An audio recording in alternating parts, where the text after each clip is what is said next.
मेन्युको रुख खोज्दै हिँडेको यहाँ भेटियो। यसको यो लहरा हुन्छ बाहिरपट्टि।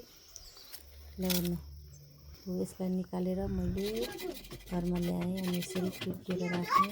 त्यसै गरी म बिलाजोर खोज्न हिँडेँ, बिलाजोर पनि भेटाएँ।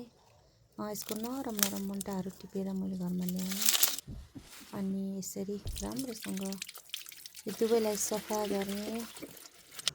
अनि यो बिलाजोरको मुन्टा अनि निन्नुको त्यो जुन लहरा हुन्छ नि त्यसलाई दुवैलाई मैले राम्रोसँग मिसाएर एकै ठाउँ मसिनो हुने गरी कुटेँ। ल हेर्नुहोस्, यसरी कुटिसकेपछि अनि यसमा बेसारको गानो यसले पनि राम्रो गर्छ भनेर यो पनि मिसाएँ। म आमालाई दबाई बनाइदिँदैछु।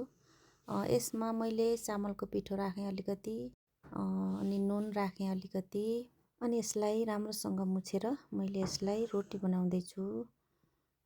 ल हेर्नुहोस्, अलिकति घिउ राख्ने, घिउ सकेसम्म अलि धेरै राख्नु होला। अनि यसलाई हामीले रोटी बनाएर खाए जस्तै गरी रोटी बनाउने। अनि यो जडीबुटीको रोटी हो।